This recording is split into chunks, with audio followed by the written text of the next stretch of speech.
పిఠాపురంలో తెలుగుదేశం పార్టీ నాయకులు ఆటో ఎక్కించుకొని తీసుకెళ్ళి ఒక ఆడపిల్లని రేప్ చేస్తే ఇంతవరకు ఎవరైనా ఎందుకు స్పందించలేదు?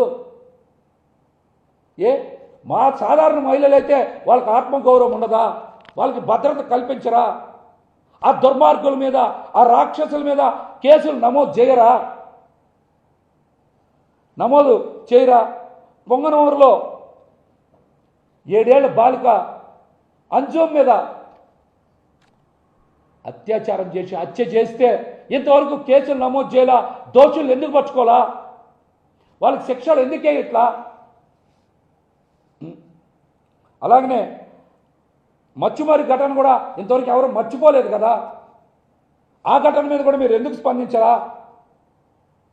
గుంటూరులో కేంద్ర మంత్రి పెమ్మసాని గారి అనుచరులు రేప్ చేసిన ఘటన కూడా ఉంది కదా.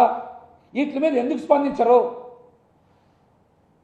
ఆ పార్టీ నాయకుల మీదో అవన్నీ కప్పిపుచ్చే ప్రయత్నం చేస్తున్నటువంటి ఛానల్స్ మీదనో పేపర్ల మీదనో అప్పుడు కేసులు నమోదు చేయరా? ఎంతసేపు జగన్మోహన్ రెడ్డి గారు సాక్షి ఛానల్ మీదనే మీ అక్కసు, మీ విషం కక్కే ప్రయత్నాలు చేస్తూ ఉంటారా మీరు? చెప్పండి. ఈ రాష్ట్రంలో ఇప్పటి వరకు కూటమి అధికారంలోకి వచ్చిన తర్వాత ఎన్ని దారుణాలు జరిగినాయి, ఎన్ని అగత్యాలు జరిగినాయి, ఎన్ని అత్యాచారాలు జరిగినాయి, ఎన్ని హత్యాచారాలు జరిగినాయి, ఇవన్నిటి మీద మాట్లాడరేంటి? అప్పుడు హోంమంత్రి అనంతగారికి నోరు పెగలదా?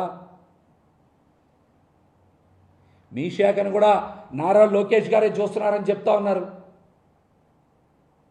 మీరు కూడా స్పందించాలి కదా. 2 రోజుల కిందట మరి సత్యసాయి జిల్లాలో మరి ఒక మైనర్ బాలిక మీద తెలుగుదేశం పార్టీ కార్యకర్తలు 6 నెలలుగా అత్యాచారం చేస్తూ ఉంటే మహిళా కమిషన్ చైర్పర్సన్ రాయపాటి శైలజ గారు స్పందించరా? మీరు కొంతమంది కోసమే పనిచేస్తారా? కొన్ని వర్గాల కోసమే పనిచేస్తారా? దీనికి కూడా మీరు సమాధానం చెప్పాలి. ఇష్టానుసారం మీ చేతిలో ఏదో ఛానల్స్ ఉన్నాయి, పేపర్లు ఉన్నాయని చెప్పి వైఎస్ జగన్మోహన్ రెడ్డి గారి కుటుంబం మీద, సాక్షి ఛానల్ మీద, భారతీ గారి మీద ఇష్టానుసారం దుష్ప్రచారం చేస్తే తిప్పి కొడతామని కూడా